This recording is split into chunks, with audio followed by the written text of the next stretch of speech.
When gamers hear the word Aspyr and Star Wars in the same sentence, some old wounds are sure to be remembered. Earlier this year, Aspyr's Star Wars Battlefront Classic Collection was released in a rough state.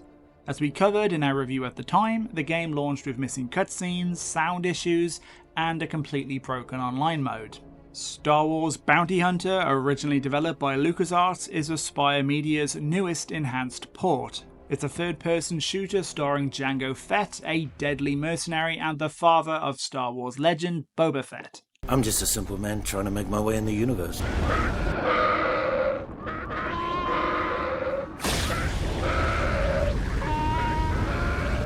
The plot takes place in between Star Wars Episode 1 and 2, where Sidious and Count Dooku are having a serious chinwag about a fallen Jedi whose growing reach across the galaxy's underworld threatens even their grand plans.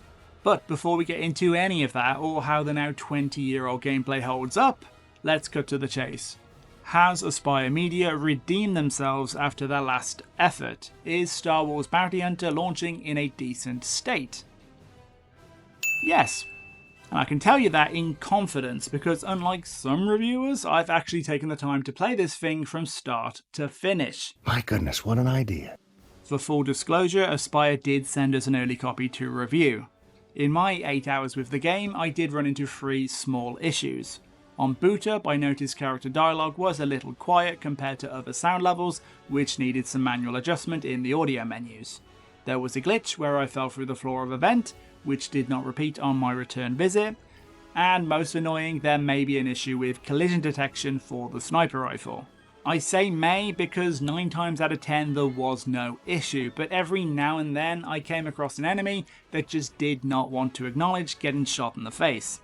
I've no clue if any of these issues existed in the original version of the game, but either way, this isn't a comparable situation to the Star Wars Battlefront Classic Collection. Aspyr has produced a pretty solid port this time around, and in fact, some of their improvements, such as the new modern control scheme, could be considered literal game changers.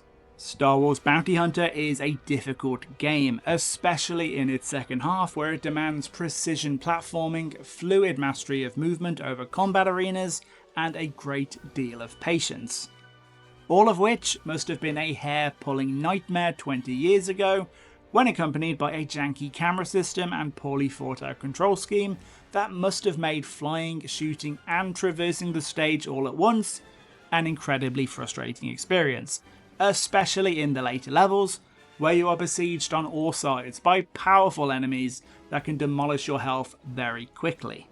The new modern control scheme Aspyr has implemented at least gives you a fighting chance. Shooting has been moved to the right trigger, freeing up your thumb for important things like dodging gunfire and actually being able to see where you're going. I tried the legacy controls very briefly, and there's no doubt in my mind the modern controls are a definite improvement. The camera, or more specifically the auto-aim lock-on, is a useful tool, but not without its quirks. It occasionally makes some odd choices, prioritising which enemy to target, and it's so sticky it's usually just easier to reposition yourself rather than go through the rigmarole of switching targets.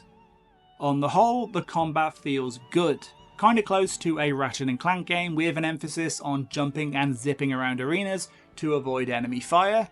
Your jetpack is great at closing the distance fast or giving you some much needed breathing space.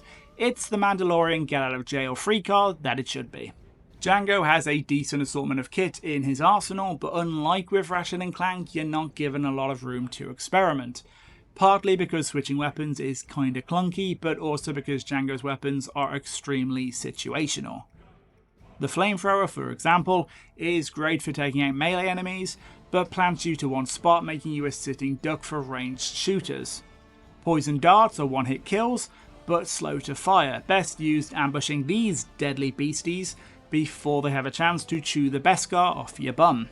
Rockets have a nifty remote feature where you can control their arc after they've been fired, but they're so delicate and combat so hectic I often manage to blow myself up when I try to use them anywhere other than behind deep cover. These weapons are tools for very specific purposes. For the most part, the tool you're expected to use for at least 90% of the game are Jango's signature dual-wielding pistols, which don't get me wrong, are really friggin' cool, but do add to a feeling of mindless, repetitive gameplay, especially in the longer levels. When Jango starts to feel less like a Star Wars bounty hunter and more like a generic shooter, it's where the power fantasy falls apart a bit. Sadly, the actual bounty hunting mechanic is one of the weakest parts of the game, and it feels very much like an afterthought. Jango has a scanner you can use to track and mark bounties, which makes sense in the rare, slower paced levels like when you're stalking the streets of Coruscant.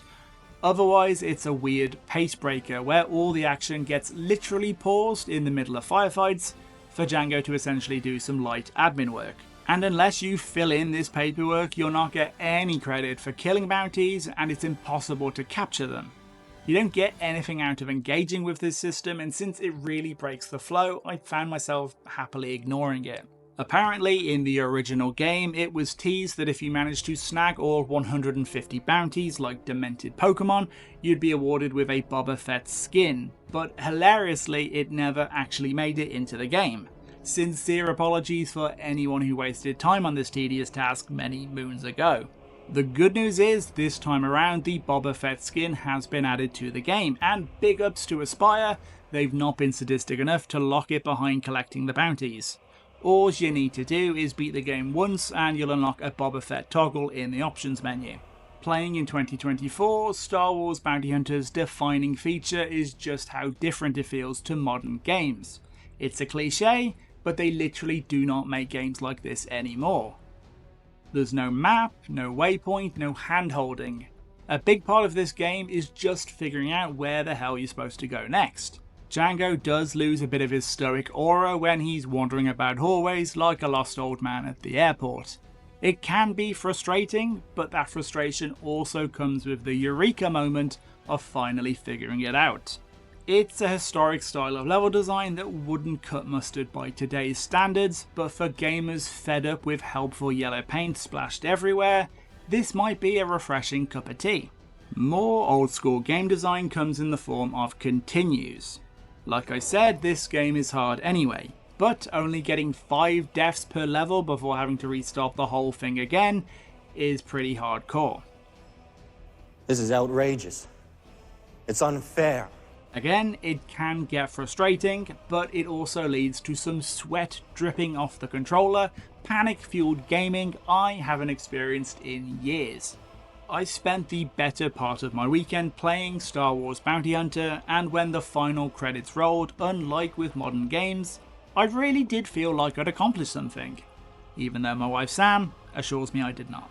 Star Wars Bounty Hunter is available Thursday, August 1st on PS4, PS5, Nintendo Switch, Xbox Series S and X, and Steam. Let us know if you played this back in day, or if this will be the first time you'll be stepping foot into Jango's shiny shoes. Give us a shout in the comments below, and why not give this video a like while you're down there. For more top video game discussion, remember to subscribe to Ugly Sofa Gaming.